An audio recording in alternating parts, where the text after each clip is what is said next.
Kia ora, I'm Sarah Thompson. I'm Hamilton City Councillor and Deputy Chair of our Environment Committee. Before becoming a councillor, back in 2015, I became known as the student who sued the government. I took judicial review proceedings against the government for its lack of action on climate change, in particular its inadequate targets under the Paris Agreement. More recently, I worked in Auckland as a lawyer, and at that time had the very good fortune of meeting Dr. Grant Hewison and working with the Waitemata Low Carbon Network to advocate for local climate action in Auckland.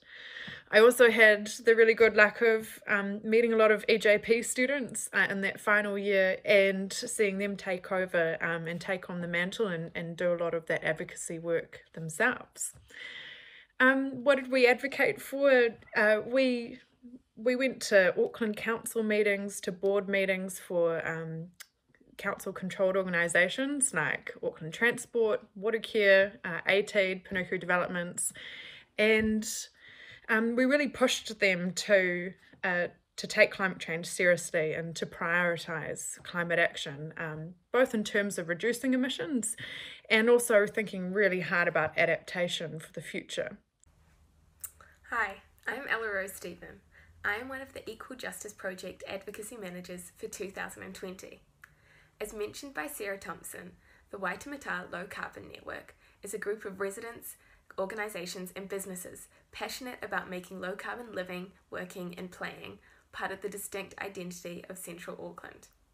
The Equal Justice Project is a non-partisan pro bono charity at the University of Auckland Faculty of Law that applies law students' legal training and knowledge to promote social equality, inclusivity, and access to justice in the local and wider community. Founded in 2005 by 2 law students, EJP now mobilises over 100 law student volunteers annually. The Waitemata Low Carbon Network EJP Climate Change Project began in 2019 and is focused on advocacy in support of the Waitemata Low Carbon Action Plan to encourage action against the commitments made to both mitigate and adapt to climate change. The project primarily involves making presentations to various committees of Auckland Council as well as to the council-controlled organisations. We have put together this video presentation to help you understand the role of local government and Auckland Council in climate change and also explain what we have been doing as the Equal Justice Project Climate Change Advocacy Project. So, we have several speakers joining today. Sarah Thompson, who we have heard from and will hear from again, my colleague Ariana Bachich from EJP, Dr. Grant Hewison from the Waitemata Low Carbon Network, Stephen Knight Lenehan from the University of Auckland School of Architecture and Planning and Creative Arts and Industries, and Victoria Liu, a former planning student from the University of Auckland. So, our presentation will talk about local government and climate change, the local government legal framework, the structure of Auckland Council, the Auckland Council Climate Action Framework, the Auckland Council Controlled Organisations and Climate Action, and how you as a student might be involved, especially as you think about a dissertation. Climate change poses an unprecedented level of risk to New Zealand's natural and built environment. Adapting to and mitigating the impact of climate change are significant challenges and a new priority focus for councils across New Zealand, such as Auckland Council. As a sphere of government with direct responsibility for environmental planning and regulation, much of the responsibility for adaptation falls to local government. However, councils cannot address these issues by themselves. To be effective, climate adaptation will require a diverse range of actions and policy approaches.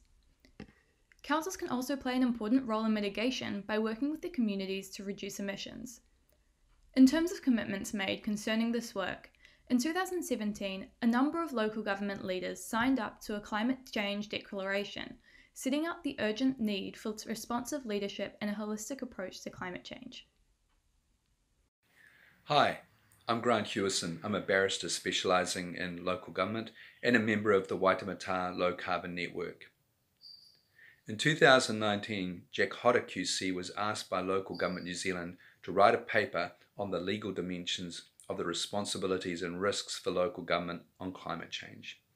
His paper, titled Climate Change Litigation, Who's Afraid of Creative Judges sets out those responsibilities and risks.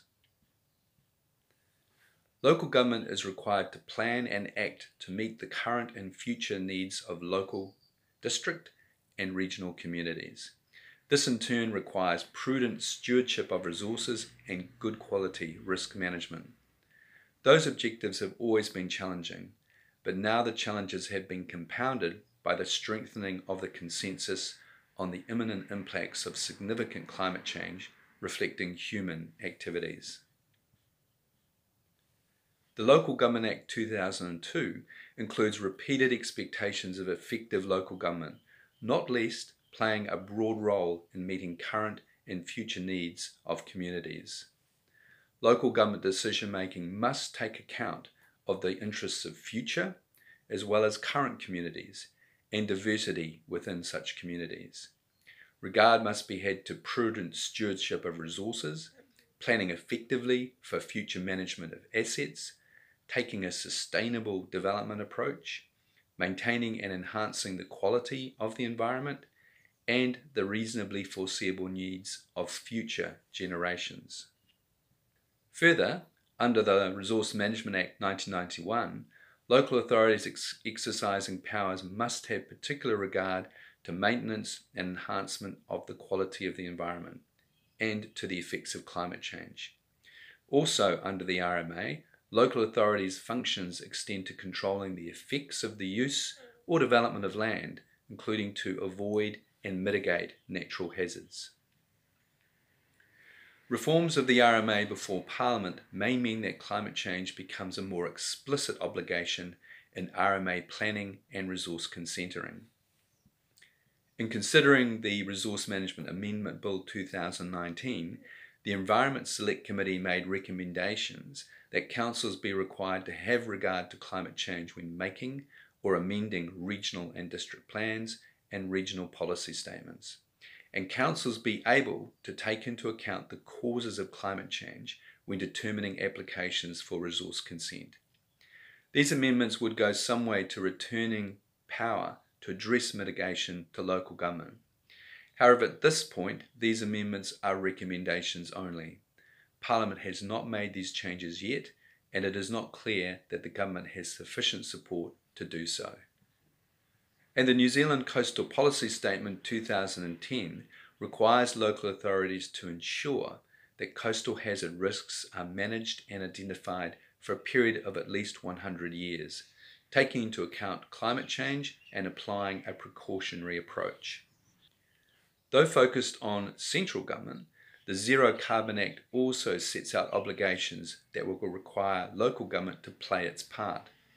Thus, New Zealand local government has been allocated major statutory responsibilities which relate to or are affected by climate change, and provided with some powers to undertake those responsibilities. Further, with statutory responsibilities and powers and permanent and solvent existence, local authorities are an obvious potential defendant as climate litigation gains greater traction in New Zealand. For example, just recently, the Hauraki Coromandel Climate Action Group applied for judicial review in relation to the response of the Thames Coromandel District Council to climate change. In particular, the group is seeking judicial review of the council's decision not to approve its mayor signing the Local Government Leaders Climate Change Declaration 2017. In response, the council applied to strike out the application for judicial review. In his decision, Justice Galt concluded that the council did have a case to answer and refused the strikeout application.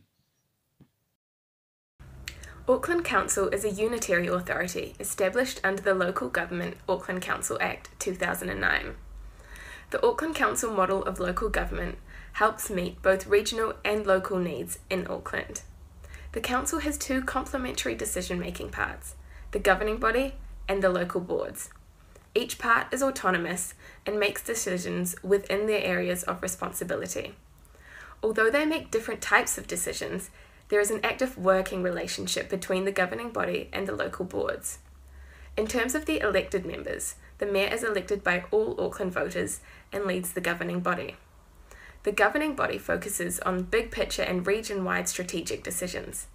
The governing body consists of the mayor and 20 governing body members, who are ward councillors elected by voters from the 13 Auckland wards they represent. The governing body establishes committees to enable effective decision-making. One of the current committees is called the Environment and Climate Change Committee. Local boards represent the communities in their area and make decisions on local issues, activities, and facilities. Each of the 21 local boards has between 5 and 9 members, elected by voters from the area they represent. The Auckland Council organisation is led by the Chief Executive, who works closely with the Mayor. The organisation as a whole is responsible for operations and service delivery, advising the governing body and local boards and carrying out their decisions. Auckland Council is also made up of 5 main council-controlled organisations that look after specific council assets, services or infrastructure. They are Auckland Transport, Watercare, Panuku Development Auckland, Regional Facilities Auckland, and the Auckland Tourism Events and Economic Agency, known as ATED. The CCOs operate separately but are accountable to the governing body, which sets their direction and monitors their performance. There is also an independent Māori statutory board, the IMSB, that ensures there is a voice for Māori in the governance of Auckland and advises on making decisions and meeting Council's statutory obligations in relation to the Treaty of Waitangi. Section 79 of the Local Government Auckland Council Act 2009 requires Auckland Council to prepare and adopt a spatial plan for Auckland. This is more commonly known as the Auckland Plan. The Auckland Plan includes a theme on climate change. Overall, the Auckland Plan recognises that Auckland faces climate-related risks such as heat waves, droughts, and tropical storms. It states that we must tackle climate change by making significant reductions in global greenhouse gas emissions and moving to a low-carbon economy, and develop ways to protect and increase our ability to withstand and recover from the adverse effects of a changing climate. Mitigating and adapting to climate change is a challenge. It means doing things that will have wider positive effects, such as reducing the environmental impact of transport, creating more green space, planting more street trees, and having cheaper and more reliable electricity and water. Auckland needs to be committed to a low emissions and low carbon future to realise long-term economic, social and environmental benefits. This requires multi-sector collaboration. Auckland Council's initial Energy Resilience and Low Carbon Action Plan 2014, Low Carbon Auckland, set a target for Auckland to achieve a 40% reduction in greenhouse emissions by 2040 based on 1990 levels. More recently, Auckland Council declared a climate emergency in June 2019 to signal its commitment to putting climate change at the front and centre of its decision-making. Although in doing so, the Council clarified that climate change does not satisfy the definition of an emergency under the Civil Defence and Emergency Management Act 2002, and that a declaration of a climate emergency has no other inherent statutory or legal implications. In making the declaration, Auckland Council said that we have less than a decade to make significant change or we'll risk widespread social, cultural, environmental and economic disaster. Members of the Waitemata Low Carbon Network and Equal Justice Project spoke at the Auckland Council meeting that adopted the declaration. Our final, before we move to our 2 local board members, is our Waitemata Low Carbon Network, and we've got Sarah, Grant and team. Lots of lawyers in the house today. Warm welcome.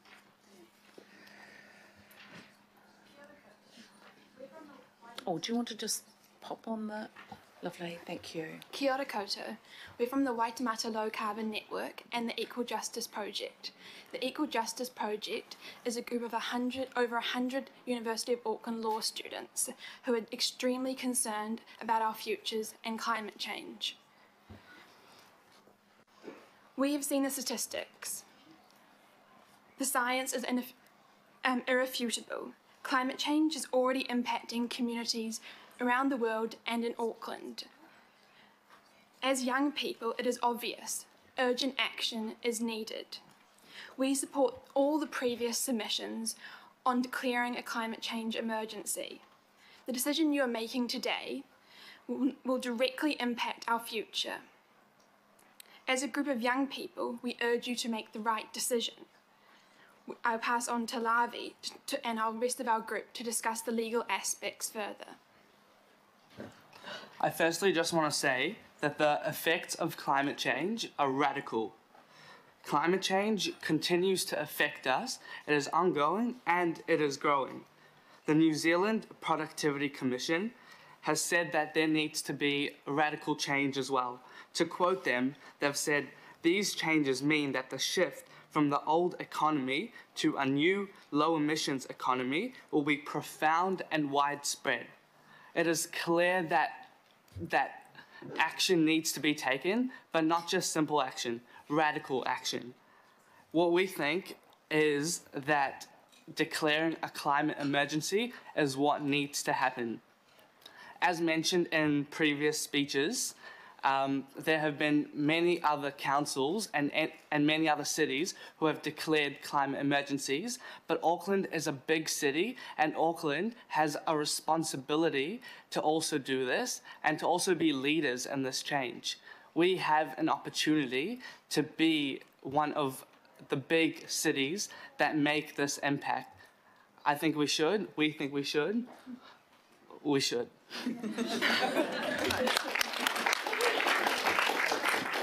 Kia ora. Just speaking further on the climate emergency declaration, this won't be a legally binding decision, but it has moral authority and it reflects the urgency that we're facing right now. It sends a strong message to management and staff within the Auckland Council organisation, and it gives them space to reach further, to be more bold in their recommendations and plans and actions. It sends a strong message to your CCOs that they need to be stepping up, and it also informs, importantly, the people of Auckland. There's been lots of questions about how do we really build mandate for strong action. Well, one of our answers to that is that you need to actually be telling the truth about the terrible impacts that we're facing and the scale of change that we need. Leadership is not about taking the path of least resistance. It is about carving a path forward. Right now, I think you're a step behind. You need to be a step in front and changing public opinion, because they can't make the right decisions without the right information.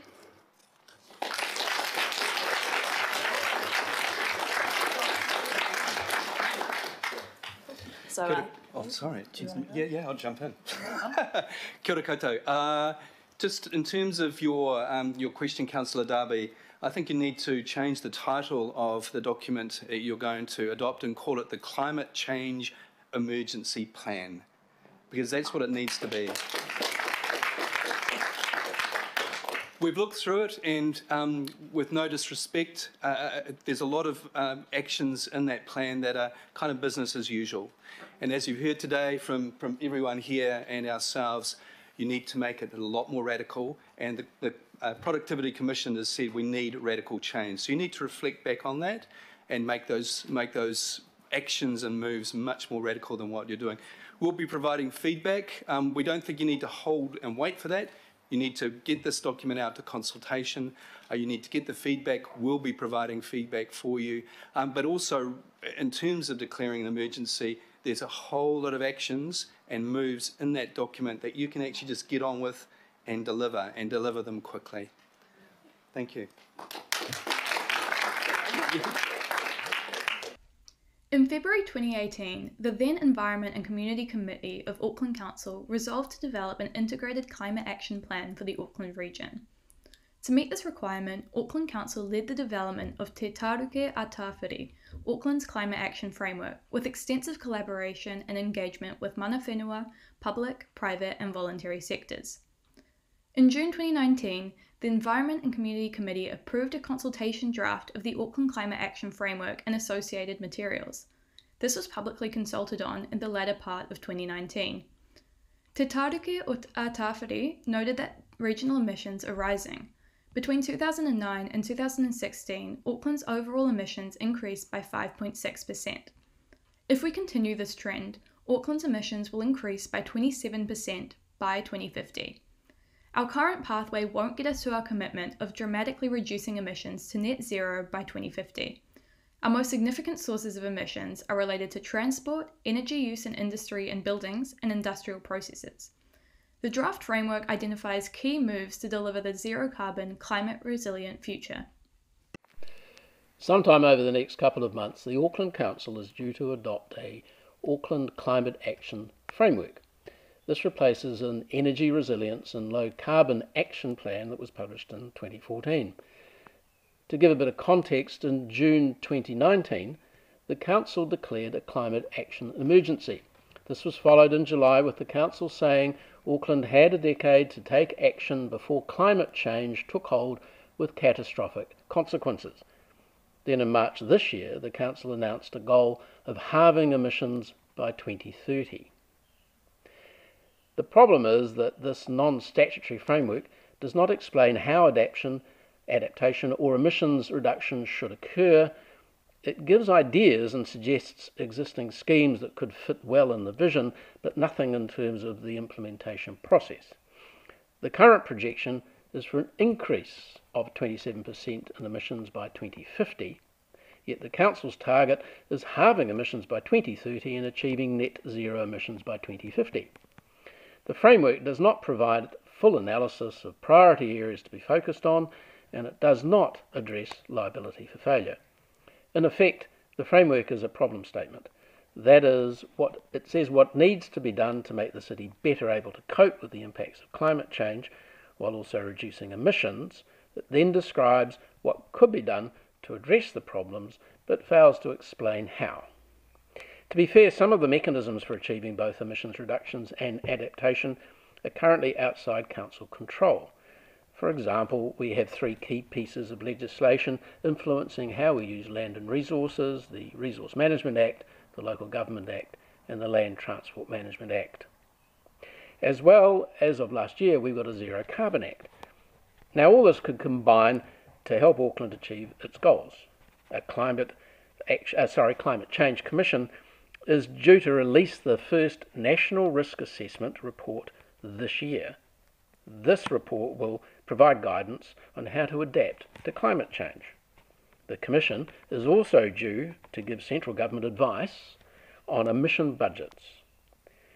This is the amount of greenhouse gases that can be emitted nationally, and the first of the government-approved budgets is due out at the end of next year.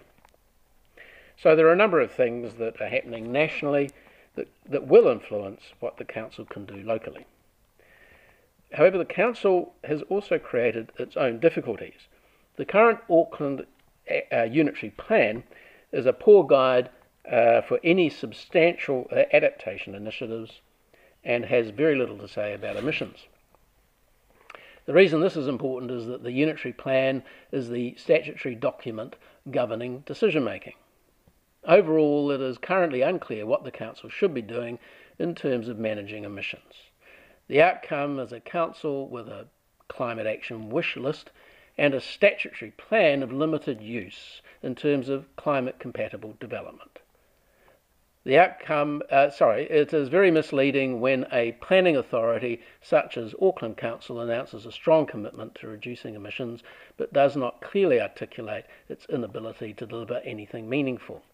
This raises the bigger question as to whether any council, or indeed any government, can deliver anything meaningful within the current social and economic system. The economy depends on increasing emissions as part of the drive for economic growth. You could have economic growth that reduces emissions. However, this requires the development of technology that is yet to be proven practical and management systems that are substantially different and more complex than those that currently exist. Or, of course, you could have no economic growth, but that's not very likely either in the current climate. The Council needs to be more upfront. It needs to note the difficulty in addressing climate change while meeting people's expectations. Otherwise, it is giving false hope through the Climate Action Framework. The real discussion is what to do about the economy. As we noted earlier, Auckland Council is also made up of 5 council-controlled organisations that look after specific council assets, services or infrastructure. They are Auckland Transport, Watercare, Panuku Development Auckland, Regional Facilities Auckland, and the Auckland Tourism, Events and Economic Development Agency. They will be on the front line in terms of delivering on climate action for Auckland Council. The CCOs operate separately but are accountable to the Council, which sets their direction and monitors their performance. Over the past few years, Auckland Council has started to ask for specific requirements regarding climate action to be included in the work of each CCO. For example, in 2019, the Mayor said, "Addressing the challenges that climate change presents for Auckland continues to be a priority for the Council. This was highlighted in the Council's declaration of a climate emergency. Council expects the CCOs to outline how they will continue to support the achievement of the Council's climate commitments. This process of setting expectations, monitoring and reporting can also be influenced by the public. Each CCO must hold 2 public meetings each year. With this in mind, the Waitemata Low Carbon Network, together with the Equal Justice Project, have been speaking at these CCO public board meetings for the past year on the climate change actions of each CCO. Some specific examples would be, pushing Auckland Transport to adopt electric buses a lot faster, and to also set targets to reduce land transport emissions. We pushed for Panuku Development to really focus on upping the standards for green buildings and ensuring that their developments are climate resilient. And we pushed for Auckland Council to declare a climate emergency and also to adopt an ambitious climate action plan. And part of the work was also keeping these organisations to account, to turn up and to actually ask them, well, did you do what you said you were going to do? And where's the evidence? Hi everyone, I'm Victoria and I was a 4th year planning student in 2019. I'm just here to talk about my dissertation, the process, how I got started and also what I learnt from it. So just a little bit of background. In my year, the dissertation was 10,000 words and it was written over a semester and it constituted 30 points of the degree. At first I was a little bit overwhelmed about choosing a dissertation topic, so I really thought about what subjects I was interested in and had done relatively well in as well. So for me that was climate change and resilience. I then emailed Stephen, who was a lecturer at the time, and he was kind enough to put me in touch with Grant Hewinson after I expressed my interest in the subject. So Grant was an environmental lawyer who was working in the space of climate change and local government. After discussing my interests with Grant, he suggested I look at CCO climate change policies, and more specifically Watercare. This was because Watercare had the most information publicly available at the time, and they'd also recently released their climate change strategy, and due to the limited word count and time period, it was impossible to do all of the CCOs at once. I was lucky enough to attend a meeting with Watercare and their Chief Sustainability Officer where he talked about the 2019 climate change strategy. This hoped to lead Watercare to carbon neutrality by 2050 and was also in line with the government's climate goals at the time. This led me to my research question, which was how effective are Watercare's climate adaptation and mitigation strategies at reducing greenhouse gas emissions to achieve carbon neutrality? I performed a policy analysis on Watercare's climate change policies following the rational comprehensive model. This was the process of identifying if the climate-related actions within the document gave effect to the policies and if the policies gave effect to the climate objectives and goals. Through my analysis, I concluded that the goal of achieving carbon neutrality by 2050 was aspirational rather than attainable. The policy still allowed for business as usual approaches to continue and the use of centralised water systems, which are traditionally embedded in unsustainable and neoliberal practices.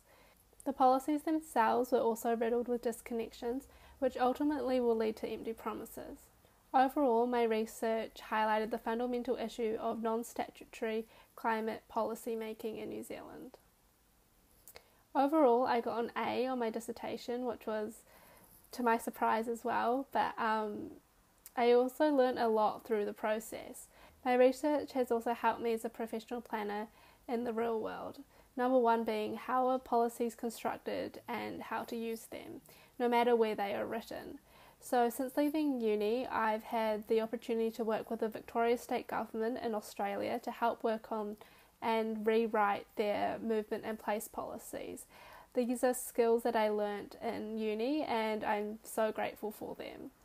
So my advice to you before you embark on your dissertation journey is to pick a topic that you're genuinely interested in and don't make things harder than it has to be. You're not writing a PhD, so keep things simple and make life easier for yourself. So a lot of the things that we advocated for are still a work in progress, as I'm sure that the Waitemata Low Carbon Network members and EJP students will tell you. Local government moves slowly, but change does happen, and I think it's really important to be relentlessly positive and relentlessly push for that change. Certainly as a councillor now, I can say that it means a lot to have people from the community come in and say that, you know, climate action or whatever it might be in terms of environmental action is really important to them and is something that they expect from their councillors or in the case of CCOs, you know, from the board members in charge of those organisations. So it's a fantastic learning experience in terms of understanding local government and all the processes, all the papers and jargon and politics, and you know, to grow confidence in terms of getting up there and doing submissions. So I'd really encourage you to look at taking part in some of the work that the Waitemata Low Carbon Network and EJP students are doing, and I hope you enjoy the rest of today's presentation.